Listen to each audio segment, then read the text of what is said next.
The Retroid Pocket Mini is a very unique console, a handheld which competes in physical size with the likes of the RG35XXH, but competes in power with the likes of the Odin 2. A pocketable retro handheld that packs a punch all the way up to the PS2 and GameCube and a little beyond. But can the Retroid Pocket Mini live up to its emulation power, or does the small size hold it back? I've been using the Retroid Pocket Mini exclusively as my #1 console for the past week to answer these questions, and this is what happened. Usually whenever I order my Retroid consoles, I go for the cheaper 4px postage option. I know it takes a little bit longer, but the cost saving is worth it for me. However, when Retroid announced the Retroid Pocket 5 and Mini, I was excited, even more excited than I usually am for a Retroid device. Because Retroid definitely seemed to be trying to do something quite unique design-wise. Standing out in the sea of retro handhelds is not easy these days, but Retroid managed to do it quite well with the look of the Retroid Pocket 5 and Mini. So when I noticed that this time around the DHL postage was not that much more than 4px, I decided to pay a bit more to get it quicker. What a mistake that was, because I ended up being lumped with £40 extra of import costs. Something that hasn't happened to date with 4px. Although this could just be down to the fact that the higher cost of the Retroid devices now pushes them into the realm of import costs. Either way, my Retroid Pocket Mini arrived on time and I was really excited to get stuck into it. When I first opened the Retroid Pocket Mini, I was actually nicely surprised by the size. Knowing this is designed to be a mini version of the Pocket 5, I was worried they might have pushed it a bit too much and made it too small. However, for me, it is the perfect size of what I would want from a small yet very powerful retro handheld. The looks are absolutely stunning too. The glass front panel truly adds a style and quality to the Retroid Pocket Mini that you usually don't get on retro handheld devices. Retroid have always felt more premium to me, but this new design takes it to the next level and makes it clear that Retroid are not trying to copy the crowd, but trying to lead the way. However, the one worry that does come with a console that looks so premium is that it feels like it could be fragile. The front glass just naturally looks more prone to damage than a plastic shell. Having said that, we do fine with mobile phones, well, most of us do, so only time will tell over the following week if the Retroid Pocket Mini is as fragile as it looks, or if it is tougher than it would seem. One thing is for absolute certain though, I could not wait to get stuck into some PS2 emulation. For a while now, I've been waiting and wanting a pocketable device that can fully handle PS2 emulation. We've come really close with the likes of the Retroid Pocket 4 Pro and the RG Cube, but they still weren't 100% there. Full PS2 emulation coverage has started to feel a bit like a unicorn, with a great example of the struggle being Toka Race Driver. So obviously that was the first game I tried. And I can't believe I'm saying this, the Retroid Pocket Mini absolutely smashed it. Other than the Steam Deck, this is the first time I've used a handheld where Toka Race Driver ran so smoothly out of the box. Excited with the results from Toka, I decided to try out Burnout Revenge. And once again, the Retroid Pocket Mini absolutely smashed it with no slowdown, even when there were multiple cars colliding on screen. I'm really excited as I expected the Pocket Mini to be quite capable, but this is some serious PS2 power. The next day, I was sitting down watching the Netflix McMahon documentary.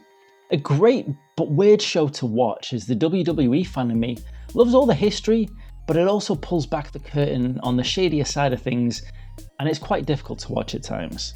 However, it left me really wanting to play WWE Here Comes the Pain on the PS2. Surprisingly, for as powerful as the Retroid Pocket Mini is, this really tested the PS2 emulation. Whereas Toka and Burnout Revenge played great just using the standard power mode setting, WWE Here Comes the Pain needed performance mode to run smoothly. And when it was in performance mode, it ran brilliantly. However, one issue I did notice with the Retroid Pocket Mini is how quickly the battery drains. Now, using performance mode is obviously going to drain the battery faster. However, even on just standard mode, I found myself having to recharge the Mini most days. No doubt this is to do with the smaller battery that is installed to keep the highly pocketable size, an understandable issue. With the PS2 emulation being so good so far, it stands to reason that GameCube emulation should be no issue. Need for Speed Most Wanted was one of my favourite games on the Xbox 360, but I never tried it on a 6th generation console. Now, Most Wanted doesn't look as smooth on the GameCube as it did on the 360, but that's totally understandable. And this is where turning up the resolution on the Dolphin emulator can really help. Regardless, GameCube emulation on the Retroid Pocket Mini was an absolute breeze, with no games that I tried causing any issues. One of the things I'm really starting to love about the Retroid Pocket Mini is being able to have such power in a small form factor. Granted, the screen is at the smallest end of the scale that you could consider acceptable for PS2 and GameCube emulation, and for some people it will be too small. But for me, it's exactly what I want from a pocketable PS2 that I can take around with me all day, every day, and not feel like my pockets are overfilled. As a matter of fact, the Retroid Pocket Mini does such a great job of sitting discreetly in your pocket that I totally forgot I had it with me for the whole rest of the day and actually forgot to use it. Keeping on with the form factor, the Mini does a great job of combining so many great aspects from different consoles. The overall look of it reminds me of a cross between the RG Cube and the Trim UI Pro. Both great looking consoles. The OLED screen brings some of the best features from the RG556, and the pocketability feels close to the RG28XX. Throw into the mix internals that creep close to the power of the Odin consoles, and you have a fantastic retro handheld cocktail. With the PS2 emulation being so good, I genuinely feel like I can enjoy all the games from my past with ease now. What's even better now is I can actually get round to playing PS2 games I always wanted to, but never got round to. One of those games being RTX Red Rock from LucasArts. RTX Red Rock is a relatively unknown game that slipped under the radar when it first released.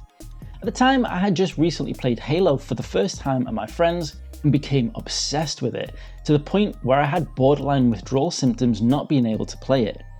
Having only a PS2 at the time, I was eager to find the PlayStation equivalent of Halo. Now at the time, loads of reviewers kept on referring to Halo killers, better than Halo, or PS2 Halos, with one of those games being RTX Red Rock. I saved up all my money and got it on release day, only to be hugely disappointed. This was nothing like Halo, so I returned it. I've always looked back though and wondered how much I would have enjoyed RTX under different circumstances, and now I get to find out. Firing up RTX Red Rock on the Retroid Pocket Mini, and as expected it runs beautifully. Not having to worry about setup or anything, I was able to jump in and re-experience this truly unique game. RTX Red Rock is a brilliantly fun game that has all the character of a LucasArts game. The atmosphere in particular is great, giving off classic 80s sci-fi vibes thanks hugely to the soundtrack and main character. Things I never really picked up on back in the day. Now RTX Red Rock is still not on par with Halo, but it is such a fun game that has way more charm than I gave it credit for. A game made even better by the fact I can now play it pretty much anywhere I want. Another classic PS2 game I finally got to play was The Thing. I absolutely love The Thing movie, and the game has always intrigued me with its clever team system. A system whereby you have to keep an eye on your teammates in case any of them become infected with the Thing. A unique concept at the time that to this day I haven't really seen replicated. However, a concept that can be a little tricky to play on the small Retroid Pocket Mini screen, as you have to keep an eye on the detail of your teammates' faces. Regardless, I played The Thing for the rest of the week, as we're close to Halloween and I was loving the creepy vibes. The Retroid Pocket Mini is a truly special console. Not for everyone, but for those of us that don't mind the quirks of a smaller console and some of the limitations that come with that, it's an absolute gem.